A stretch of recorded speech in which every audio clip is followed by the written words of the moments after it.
So tonight we're not even gonna scratch the surface, or even if you can imagine a big iceberg and they just say it's the tip of the iceberg, this wouldn't even be the very peak. We're gonna be looking at just some examples of archaeological evidence that supports the historicity of the Bible, more specifically the New Testament, the Gospel. There is just, and probably most of y'all out there, when we go through some of these, I've heard about that. Some of these will be repeats, I'm sure, of things you've heard about, maybe some more insight. But there are so many, especially look at both the Old and New Testament. There's so much in archaeology, and it's kind of like manuscripts. They just, every year they find so much more, and it's an ongoing thing. And the book, The Case for Christ, was written in 1998. So when I was using that as a resource, I thought, I bet they found something else on this. And sure enough, it's somewhat dated. So there's just so much. Last week, if you were not here last week, real quickly, we looked at specific examples of corroboration of the events of the New Testament, the Gospels, outside the Bible. So we looked at, of course, Josephus, who recorded the death of James, the brother of Jesus, and then also some specifics about Jesus himself, the trial, the death, and then the fact that there were his followers, many of his followers, that claim that they saw the risen Christ. There was Tacitus. There was Pliny the Younger, who actually documented how he tortured and tormented Christians. Just looks like for the fun of it. And then, of course, the Talmud, which is a Jewish writing.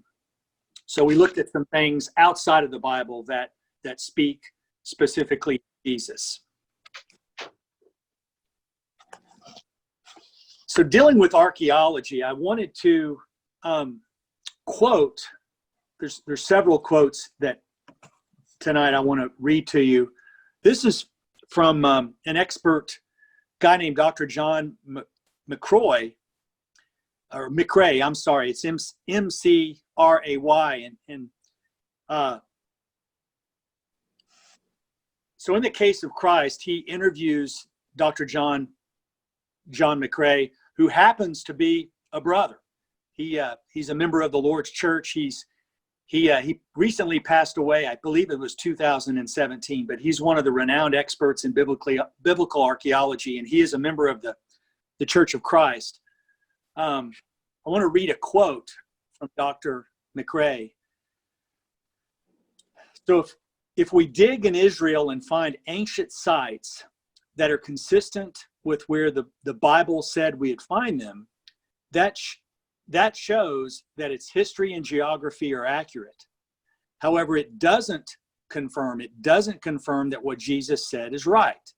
Spiritual truths cannot be proved or disproved by archaeological discoveries. So we can't run up to somebody and say, hey, I can prove to you that the gospel is true, and give them all these archaeological evidences. So just keep that in mind. And I like that statement of Dr. McCray.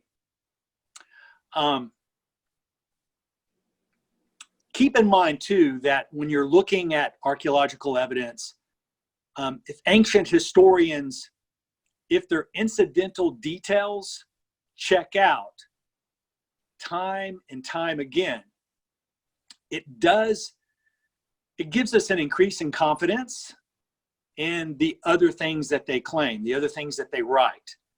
It boosters our confidence, and with things that cannot be readily cross-checked. So, for example, I was trying to think of an example of this. Let's say Jeff Lingott goes on a bike ride in Bear Creek Park, and he comes back to church and he says, guys, you won't believe it. I got chased by a coyote when I was riding my bike. You just wouldn't believe it. This coyote just jumped out of nowhere and started chasing me. And Jeff gave us a lot of other details. Maybe he talked about the road. There's a road through Bear Creek Park that sometimes it can flood and they'll shut it down. And Jeff says the road was shut down, so I had a hard time getting away because of the flood. The trail was washed out. And there was also this weird broken down truck with the wheels off.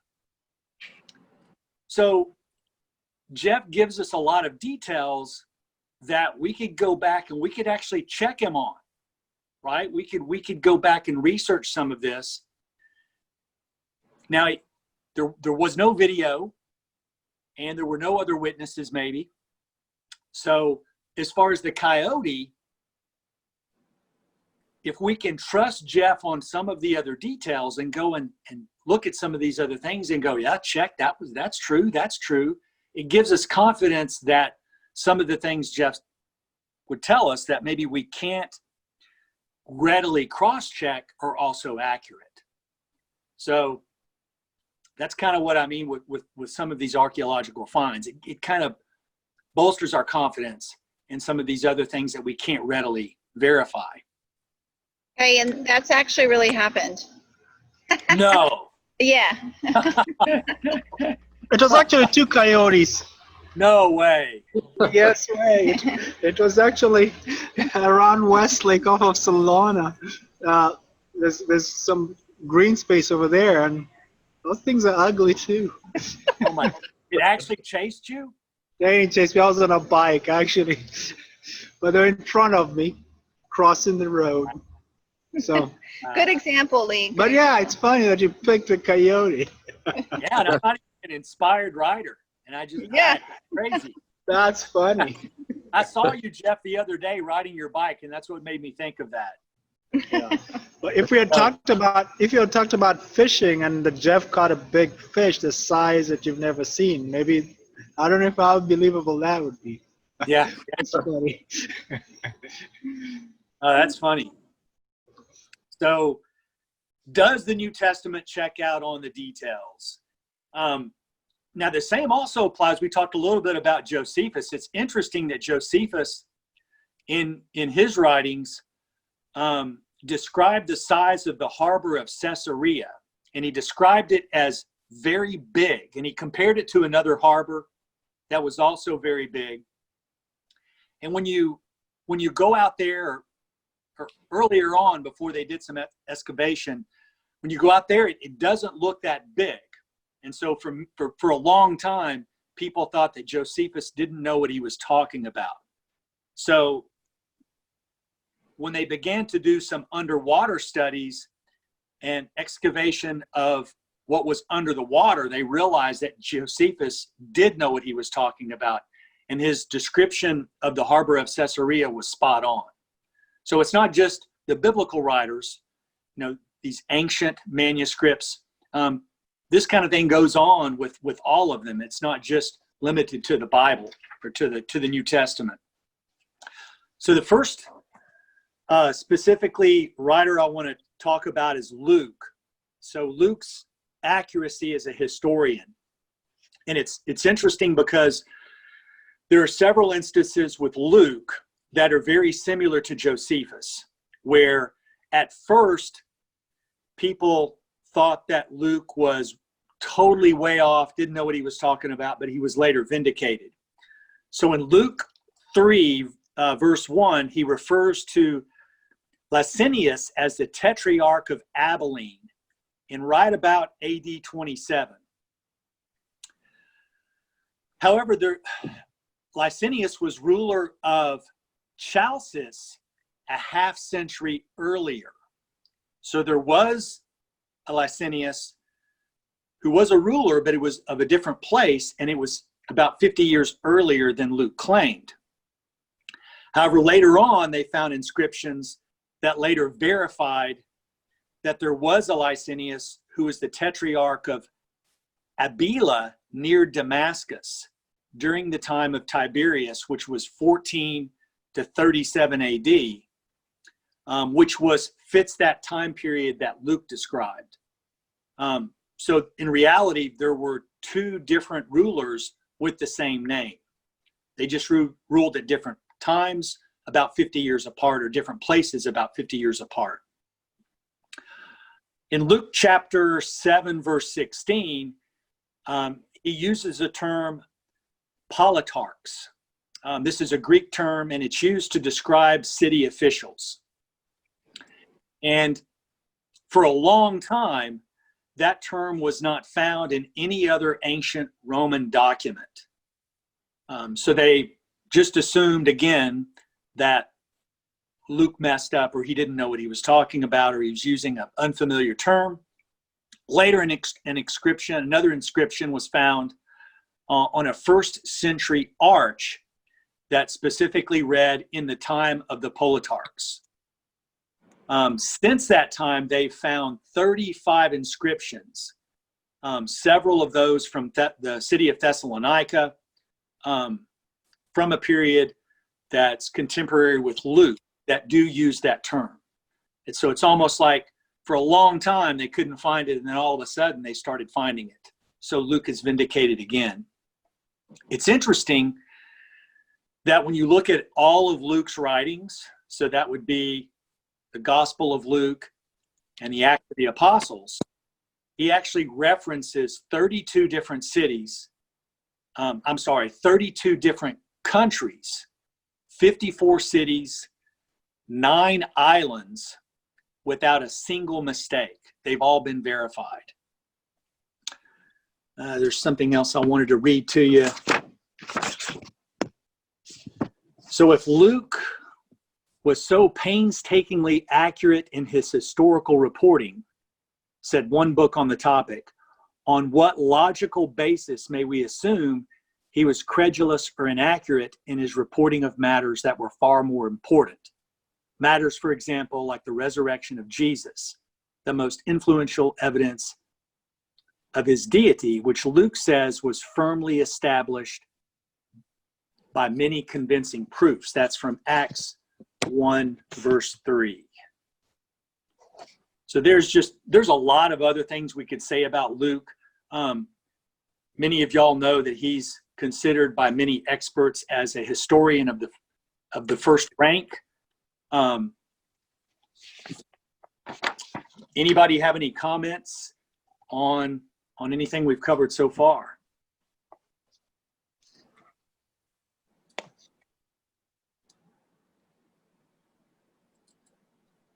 It's fascinating, especially every time I read the book of Acts, and Luke, who is a companion of Paul, much of the time, all of the details. When Paul was arrested, and then they were taking him to Rome, the voyage on the ship, and all of those names and places and islands, it's all of the minute detail that Luke puts in his writings. It's amazing.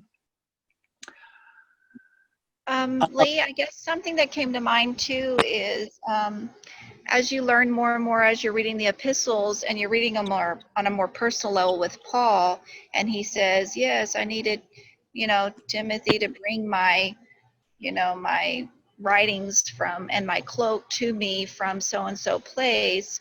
When you cross over that information, which is in Acts, it's usually quite accurate to construct a full story of how the epistles traveled, how the work of of Paul's writings circulated during the time of Acts. So, I know like Luke and Acts are so convincing detail-wise. Sometimes we do forget that when we read the epistles more closely like that, when he talks about someone coming to visit, or I sent my greetings somewhere, or I'm writing it from this place, those all match. They match the timeline in Acts as well. So I think that gives a lot of credibility to the way they work together. Yeah, good point. Yeah, if you've got one of those chronological Bibles, a lot of times they'll break up and they'll insert, as you're reading Acts, they'll insert the epistle or whatever that Paul wrote during that time. So it's kind of inserted into your reading of, so you might read Ephesians while you're reading Acts. Just, it kind of follows that timeline. So that's a good point. I would also note, Lee, that these details, they also help to set the framework for the literary genre. In other words, the writer is trying to make it very clear to us, very plain to us, that he is writing a literal account of things that are actually happening. And I kind of see the same thing even as far back as the book of Genesis and onward. Maybe with the exception of books like Psalms, of course, and Proverbs, and or Ezekiel. Some of those are obviously in the framework of a vision or a worship, or something like that. But in accounts like Luke, these are actual accounts. And I think the writers, those details are meant to help us understand that this hey, I'm writing to you something that actually happened. This isn't, this isn't mythology. This isn't a made up fable, a story. You can actually check these things out. So I think the case you're trying to build is exactly the same case that they were trying to build. In other words, I think you're framing this in the exact same way they wanted to frame this. They wanted to frame this in a way that said, hey, I'm telling you the truth. I'm telling you a true story. And I'm going to give it to you detail by detail. You can check these things out for yourself. I think those details are there for us to check out, in other words. Yeah. And for us today, archaeology. For them, it would have been, oh yeah, I know that place. But for us, it's archaeology today. Yeah. Yeah, I love it when Paul told Agrippa these things weren't done in a corner. They were all out in the open, for everyone to see. That's very good. So what about John? The reliability of John. Again, John faced some of the same criticism as Luke and Josephus. Where for a long period of time, some of the locations couldn't be verified. And it seems like a lot of this stuff just in the last, and I'm not going to include, there's so much more I remember when Kelly Davis did his Israel, he talked about a lot of these things. It was really interesting when he went through his trip and actually saw some of these things firsthand. So he covered a lot more in his class than I will here. But one of them is the Pool of Bethesda, which is described as having 5 walkways. This was actually discovered in the 19th century, but from what I understand and have read, it took them about 100 years to actually figure it out. They saw that it was just like John described, and that took 100 years for them to verify and say, hey, we've discovered this is the Pool of Bethesda. The Siloam Pool was discovered in 2005. Jacob's Well is another one. The identity of Pilate. So Pilate is mentioned, of course, in the New Testament, and they found no other account of Pilate until 1961. So the Bible was hammered for a long time about Pilate. You're just making that up. But they identified Pilate in 1961. A fragment of John dating to approximately 125 demonstrated that copies of John, where they found it, existed early and as far away as Egypt. So this was dated at 125. So that's just a little bit about John. And again, I'm not even touching the surface, but there's several other things I wanted to talk about on this topic before we run out of time. A couple of items that were criticized about the Bible for a long time. And remember, the book where I got a lot of this was written before the year 2000. So some of this, and I went back to check to update the information. But for a long time, the existence of Nazareth in the first century. Now there's modern day Nazareth now. However, we're talking about Nazareth as described back in the first century, ancient Nazareth. Nazareth is not mentioned in the Old Testament, not mentioned in Paul, the Talmud, or by Josephus, Josephus actually listed 45 villages of Galilee, but he didn't include Nazareth. No ancient historians or geographers mention Nazareth before the 4th century AD.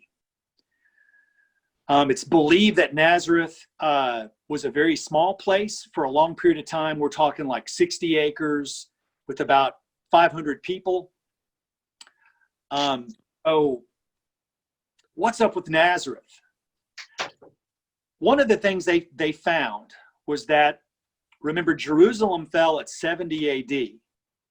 And so archaeologists discovered a list that was written in Aramaic that was describing the relocation of priests. So when they sacked Jerusalem, they destroyed the temple and all of that.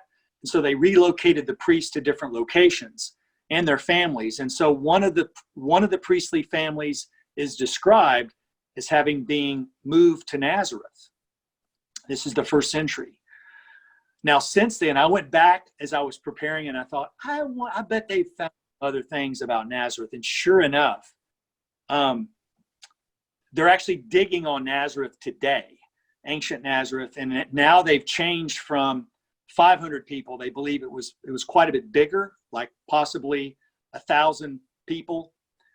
And so it's not quite as small as what they originally, but they've found graves around the tombs around the perimeter of Nazareth. So they found now quite a bit of support of ancient Nazareth. Another one that I had never even thought of before was that the slaughter, when Herod commanded the slaughter of the children in Bethlehem. And that's not one criticism of that is that also it's not reported by any other ancient historian, including Josephus. So, in our minds, we think that's something that we've read about in the Bible, and to us, it's a big deal. But for a long time, it's been criticized that, well, did that really happen? Did the Bible just make that up? Because it's not included anywhere else. One thing that is included by many ancient writers is Herod's reputation. So whenever we hear the term Herod, it's probably like Ahab and Jezebel. We're going, man, what a rotten character. He murdered 2 brothers-in-law. He murdered 2 of his own sons. He murdered his mother-in-law. Entire families of nobility were executed because he felt threatened. Hardly a day passed during his reign where he didn't execute someone. And before he died, he had a bunch of Jewish leaders arrested and jailed and said, on the day of my death, so that Jews wouldn't celebrate my death, I want you to execute these Jewish leaders. Luckily, when he died, Herod's sister freed those Jewish leaders and they didn't carry out that execution. So probably the death, even though it's horrible, of those children in a very remote village of Bethlehem didn't raise the eyebrows of historians in the Roman world. And so that's probably why it's not recorded anywhere else. Let's see, how are we doing? How are we doing on time, guys? We doing okay? I don't have a clock in front of me. Normally I do. 3 minutes after 8. How much? 3 minutes after 8. 3 minutes after 8. Okay, good deal. Thank you, Frank. Do you all have any questions or comments so far?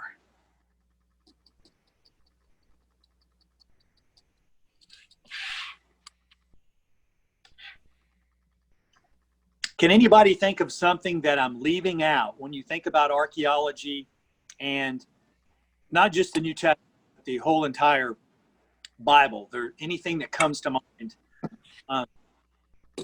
that I should probably mention? A game changer. I know there's quite a few that I left out, so it's probably going to be, but this is really, really big.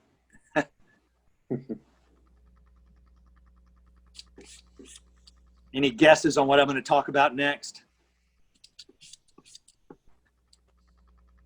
I would guess the Dead Sea Scrolls. You got it. Good, Daniel. That's good. I don't know if any of y'all got to see the scrolls when they were in they came through Fort Worth. It was, goodness, it was probably 7 or 8 years ago. I'm just guessing. Maybe not that long ago, but they did come through the, forgot which museum, was it the Kimball? Anyway, we did get to go see them, and it's very interesting. But just knowing what those, the significance of those scrolls is just, it's amazing. So I specifically just want, for a few minutes, I want to talk about, when you think about, again, somebody can probably, when you think about the Dead Sea Scrolls, is there a particular part of those scrolls that always you think of? That was, because there were a lot of scrolls. I didn't write it down, the number, but there were a lot of scrolls. Some of them had directly to do with the Bible. Some of them were not part of the Bible. But there's one particular part that I always like to talk about, a find in one of those caves, and that's the Isaiah scroll. Specifically, when you're thinking about Jesus, what part of Isaiah do you normally think of? Which chapter?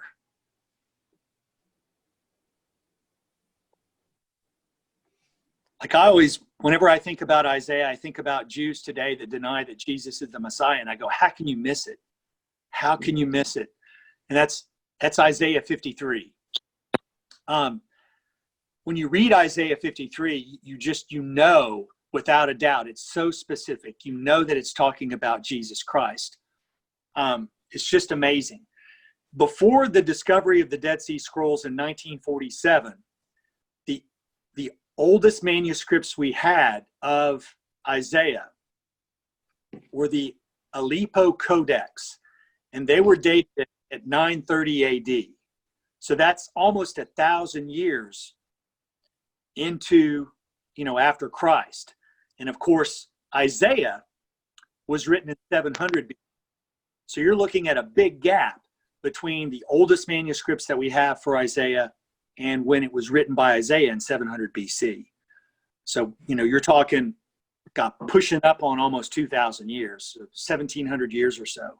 That's a big gap. And one of the things critics like to do was, before 1947, they like to hammer away that prophecies like Isaiah 53 were written after the fact. So, hey, the old manuscripts you have are 930 AD. So they could have written all those things predicting Jesus after the fact. Well, the Dead Sea Scrolls totally changed that. It was a huge game changer. Just when you're talking about Isaiah, specifically Isaiah 53, because that's dated right around 125 BC. So Isaiah 53, that particular manuscript, the Isaiah scroll, is dated way before Jesus was born. So that totally throws out the criticism that it was written after the fact. I hope that makes sense. And that's a big apologetics tool. When you're reading something like Isaiah 53 or Psalms 22, and you look at how precise it is and how powerful it is, and you're going, man. And then you've got manuscripts that date of Isaiah 53 that date before Jesus was even born. That's incredibly powerful. So something else I wanted to talk about that you may not have heard before. So Isaiah 53 was written about 700 BC. Prior to the Dead Sea Scrolls, you had the Aleppo Codex, which was 930 AD, and then the Dead Sea Scrolls pushed it back to 125 BC. So that put us 1,000 years closer to the original, which is really, really big. Now, something I found when I was looking through this that I thought was incredibly interesting. So if you look at the time from when Isaiah was originally written in 700 BC to our Bibles we have today. So you're looking at about 2,200 years. So what is the difference between the original and what we have today?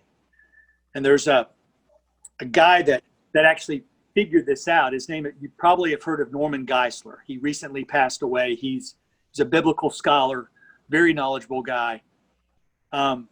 He said between the original and what we have today.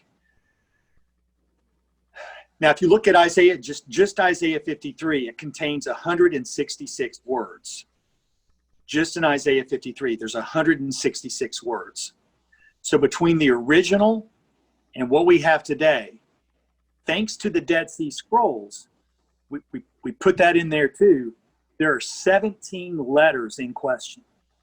So out of 166 words, there's 17 letters that are, remember we talked about variants, right? So scribal differences.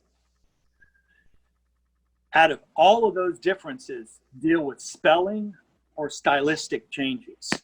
So you think about Isaiah 53 that are in your Bibles in front of you right now. It's basically the exact same thing that what they found in those caves in the Dead Sea Scrolls that are dated 125 BC. There's 17 letters in question. There's one word that appears in our Bibles today that wasn't in the scrolls, in the manuscript, the Isaiah manuscript from the Dead Sea Scrolls, and that's the word light, and it's in verse 11. And that word light, when you look at it in the context, doesn't change the meaning at all. So you can feel very confident that what is in that Isaiah 53 prophecy is exactly or very, very close to what Isaiah penned 2,200 years ago. And I thought that was really, really interesting. Mm-hmm. All right, what do you guys, questions or comments from y'all? I was only going to add, Lee, that also sometimes I guess we overlook the Septuagint, because the Septuagint, I guess I haven't really looked at the history too much. Maybe you know more, or maybe you've looked at it more recently than I have. But I believe that the Greek Old Testament, or also known as the Septuagint, was dated somewhere around 250 BC. Its writing, which would also help to kind of, the Dead Sea Scrolls weren't really the first.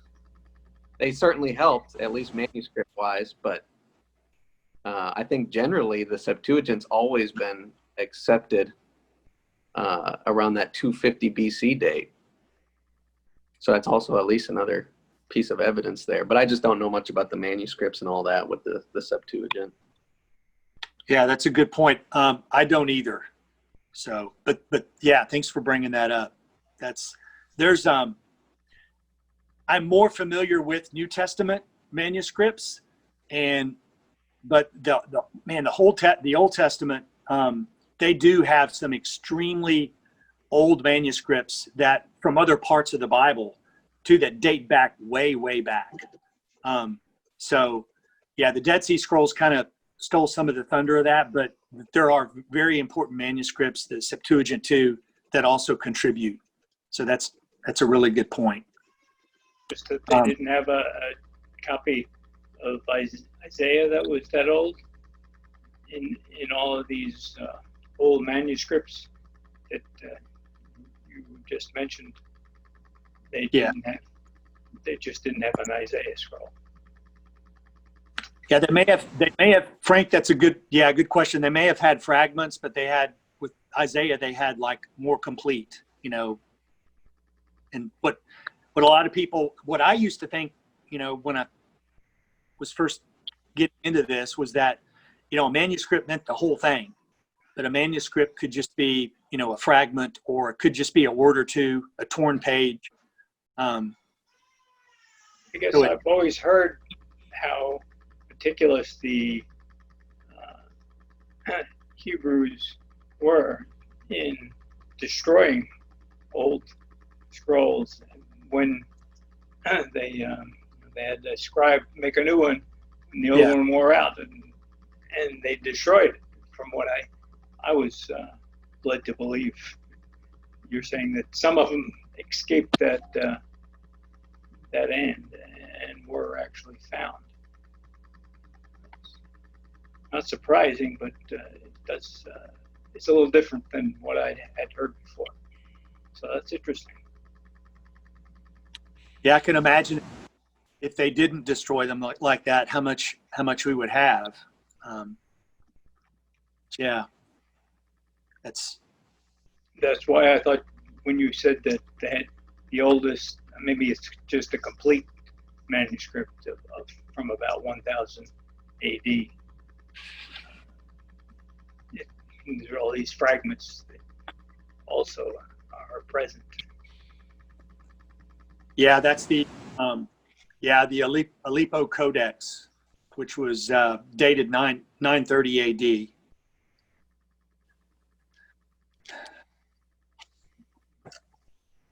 Yeah, I still think probably for me the best apologetics are fulfilled prophecy. I think that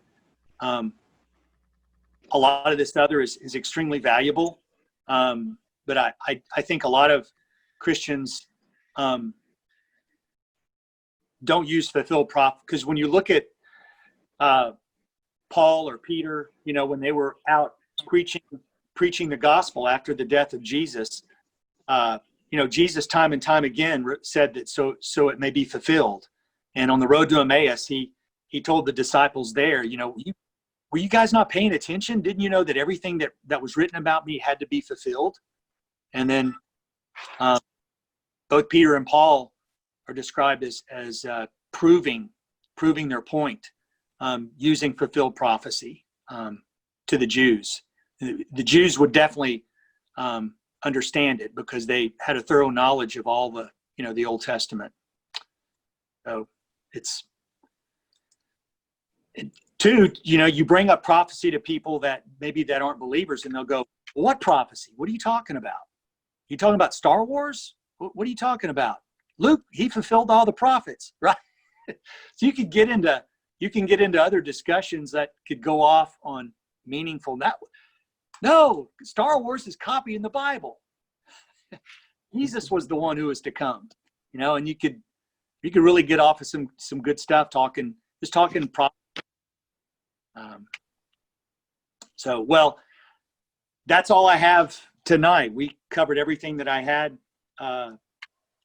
So unless you guys have other things you want to talk about. Billy, I posted a question in the chat, was asking, how do you deal with like what some would call dual fulfillment of prophecy? So for instance, you have an Old Testament prophecy given in a specific context, which seems to fit in that immediate context. And then later on, you sort of see that same prophecy quoted later in the New Testament, but it's kind of like they've almost repurposed it and sort of stated it to kind of use it for their own case. Like, do you think that someone could kind of like push back against that and say that it sort of looks like they're just kind of making it up on the spot and sort of lifting that original prophecy out of its context? Yeah, like I'm trying to think of, like David said, my God, why have you forsaken me? And there's lots of quotes that Jesus said that maybe penned by David, and David didn't know specifically what he was doing. Yeah, I guess they could definitely say that. I would just simply take them to maybe the ones that weren't duly fulfilled like that, and show them those as well, and that might help. Do you think that Isaiah 53 falls under that category? There's so much to it, especially when you combine it with Psalms 22, and but there may be some dual fulfillment there. I'd have to go through and look at it and look at all the points to see. But, yeah, I guess they could definitely back with that. But I So you're think that, saying even if we granted that point, that there's others that you think it would be difficult to kind of argue that to be the case, that there's really only one strict sense in which it could be speaking of something yet to be, like in the future. yeah, it's kind of like, when you talk about another example would be the fact that the universe exists and how there's different explanations trying to, how the universe got here and its existence.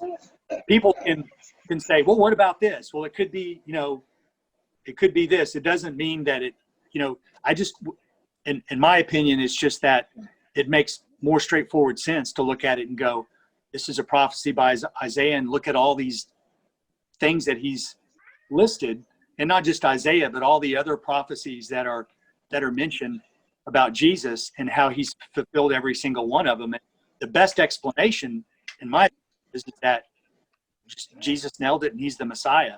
But yeah, people could definitely come up with other possible explanations. Mm-hmm. Does that make sense? Sure. Yeah. I would, Lee, I would actually argue from this angle that I think all prophecies are dual in some sense. And so take even Isaiah 53. If you really read it, it is heavily evangelistic in its in its style and its theology. Isaiah, his name means light of salvation. And so really, if you're reading through that, and I've been encouraged a time or two from others, like try to take some of those books of the prophets and read them in one sitting. And, if you do that, even with Isaiah 53, there's a sense in which, the prophet is encouraging his reader to be a light of salvation to to those around them. And so in some sense, it's even applicable to us today. And I think it was Paul who did that too in Acts. I think it's in Acts 12. He took a what we would consider somewhat of a very heavily messianic prophecy, but then he actually applied it. I think it's in Acts chapter 13 and verse 47, and he quotes from Isaiah 42 and Isaiah 49. I have set, he says, so the Lord has commanded us. He's talking about the Christian body. I have set you as a light to the Gentiles, that you should be for salvation to the ends of the earth. And he actually applies that to the Christian body. So I think in some sense, we can't be so linear or so black and white about prophecy and say, oh, it's only for this or it's only for that. I think something that you do have to do, though, is you have to look at the prophecy and say, okay, can this be completely or totally fulfilled in us? And I think that was Peter's point. And the Apostle Peter, in Acts chapter 2, when he looked at Psalm 16 and he said, hey, wait a minute, David is not the total fulfillment of this, because you can go to his grave right now and his bones are there, because it said about you shall not leave his soul in Hades. So I think that's something you have to consider, at least with prophecy.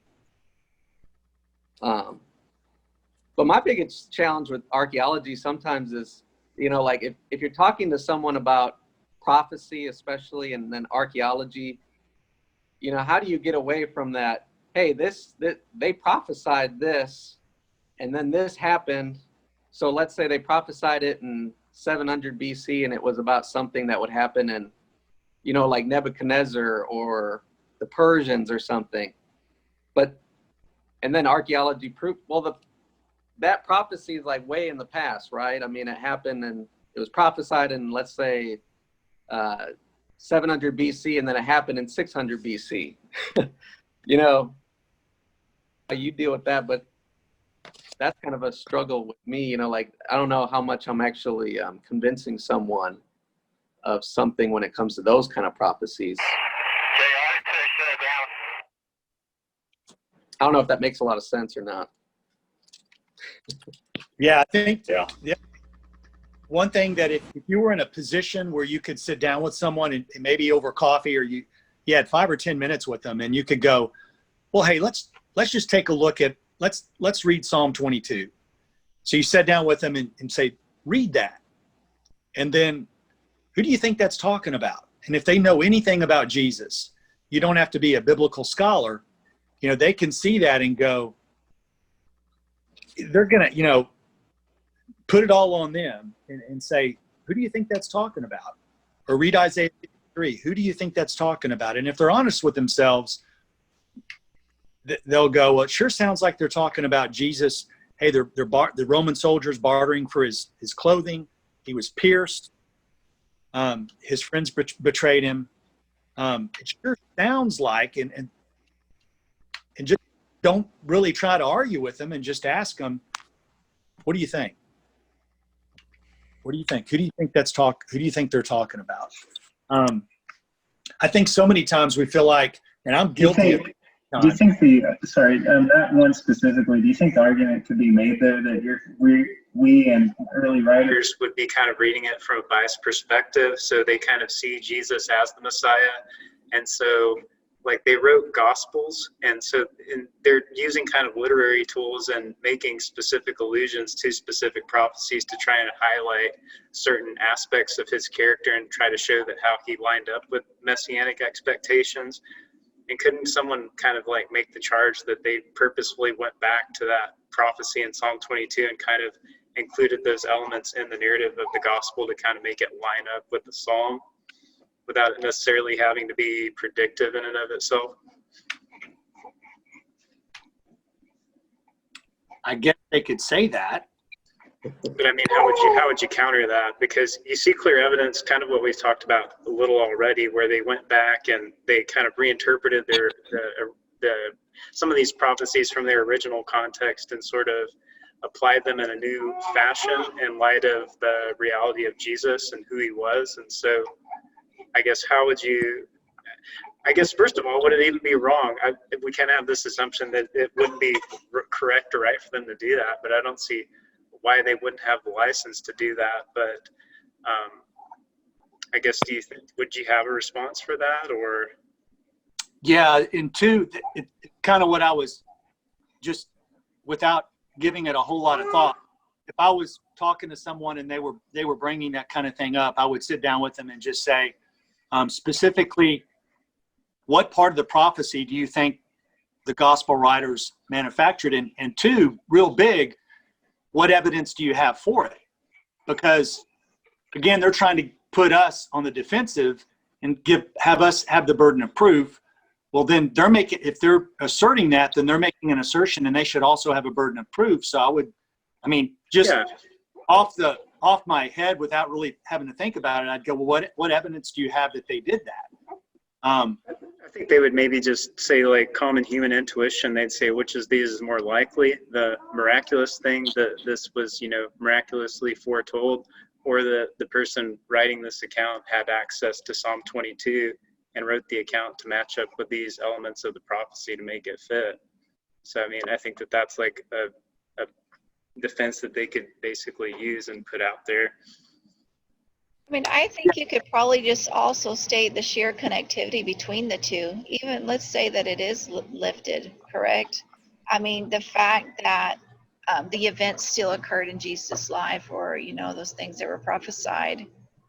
I feel like there's great evidence between how those Old Testament scriptures connect highly to what's happening in the Gospels. So, I mean, yeah, there's that criticism, but I've heard there's so much Old Testament in the New. You could almost use the New Testament to construct Old Testament scriptures because of so many of the quotes and prophecies fulfilled. So I think there's still some validity in just hammering the point of how they're highly connected genre.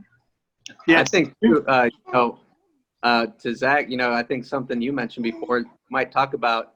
I think you made this point before, and I think it's a good point about what Ozark's razor, multiplicity without necessity. The mind has a way of just saying, well, what if? And I think what you said, Lee, is really a good point. Like, people need to evidence things. They can say many things, but they need to evidence it. So, kind of back to this archaeology thing, I've heard people say, well, what if someone planted that? What if someone put that there, and chiseled it? And you can think of all these crazy thoughts, but at the end of the day, you have to look and say, what does the evidence say? Because if you have a reason, if you don't have like a evidence, you don't have reason to say, hey, this person, all these things. You can think many things. Yeah, along what you're saying, it would be kind of the line that possibility doesn't indicate probability, and so you're looking for the most parsimonious explanation, the thing that best explains the evidence without coming up with any additional kind of ad hoc sorts of arguments for it. Yeah, Zach, I just thought of something that my brain sometimes works really slow, but keep in mind that 1 Corinthians 15, Paul describes that there were over 500 people that saw the risen Jesus. 500 people. So think about a system of checks and balances. So the writers of the New Testament are making all these claims, and no one is coming back. Even Pliny the Younger, who tortured Christians, even Josephus, who was antagonistic toward Christians, we're not finding any evidence of people coming back and saying, oh, hey, these Christians, they're just making this stuff up. And remember, Paul told Agrippa that Paul confronted Agrippa, who could have killed him right there. He said, you believe the prophets. I know that you do. This wasn't done in a corner. So it just has a feel that what these guys are saying, maybe they were on drugs, maybe they were all having hallucinations, but they believed they were. Another powerful thing too that you can tell people is that unlike Muslims today who fly into buildings for something that they believe is true, and the same thing for Christians today who are martyred for their faith, those guys died for something they knew was true. They saw the risen Christ, they fell through the holes, and if they didn't see the risen Christ, they would have gone back to their fishing nets. Matthew would have gone back and said, hey, I'm Levi. Forget that. So these guys, just the witness of the apostles is extremely powerful, and you don't see anybody through the ancient writings coming back and saying these guys are just making all this up, and that's very powerful. 500 people saw the risen Christ, and so there is a system of checks and balances there that you can point to. I don't know if that helps. That's something that popped into my head too. Yeah, I think that's good. I think that really lends support to the idea that it's not fabricated. Some people will point out elements that seems like they purposefully lifted language out of the prophecy and kind of make the accusation that, see, they lifted this language from the prophecy, therefore he didn't even exist. And it's like, well, that doesn't logically follow. I mean, that's making a bit too big of a claim just based on the lack of evidence there. So I'm not saying that someone could deny the existence of Jesus on the basis of something like that, but they could at least make a case that it looks like the gospel accounts, kind of the narratives were sort of specifically crafted. I don't really see what's wrong with that at any point. I'm impressed with what you said a little bit ago, and you talked about possibility is not necessarily probability, and I think that's a good thing to think about. We could ask the question, is it possible? And then you go on and ask the question. I guess they do that in court a lot. They use the word, is it possible, to suggest any narrative that would reduce or get rid of whatever statement is made.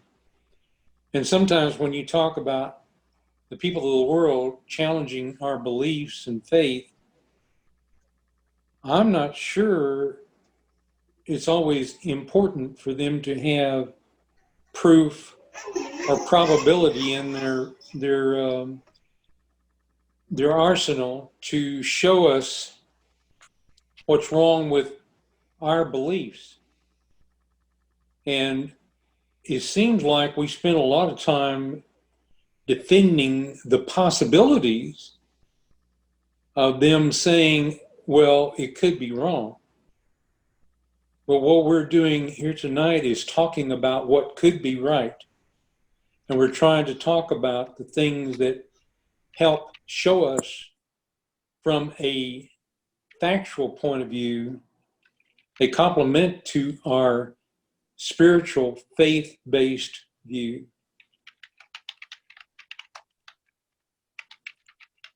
And we have to realize, I think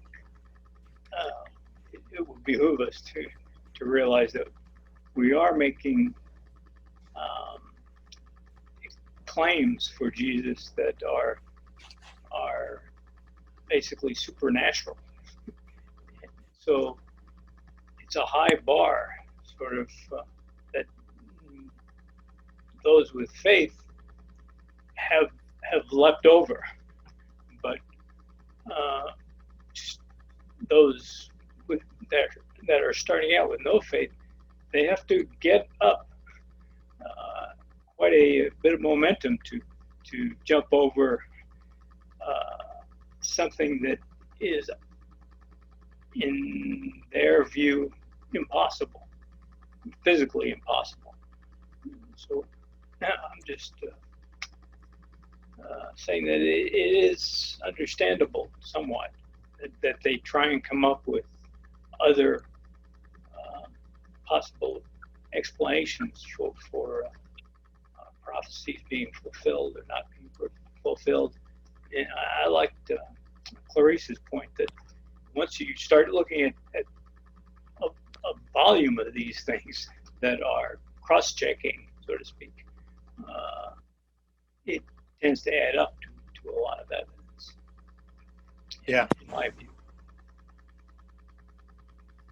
Yeah, it's like a court case, body of evidence. That's right.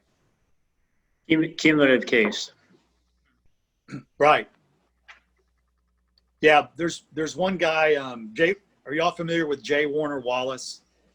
He's a cold case detective. I think he's retired now, but he was an atheist for most of his life, and he said the thing that really got his attention is he started looking at, as he was reading the Gospels and the Book of Acts, and he said, I started reading those accounts, and it was a lot like reading eyewitness accounts from my police reports, and just didn't sound like something that was just made up. It just had the ring of truth to it. And he said that's it, different people get their attention different ways, but he said that's what kind of, as Frank was talking about, getting that momentum, that's something that gave him a push out of his inertia, is just from his perspective as a homicide detective, of just having the ring of eyewitness testimony. And it got his attention very quickly, and it led to him becoming a believer. So That's very interesting.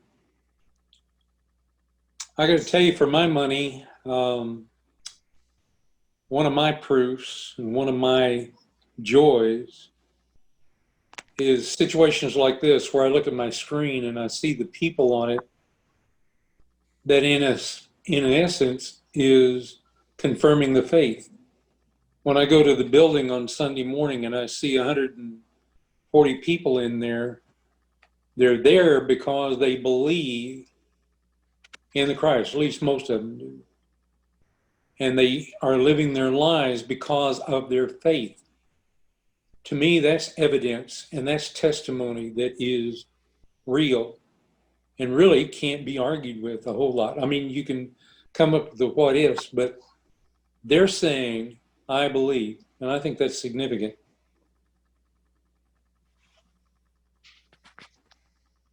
Thanks, Ed. All right, I think we're probably at our ending point. So I want to respect y'all's time. So I really appreciate the discussion. Y'all had some good points and questions, and I really enjoyed the discussion.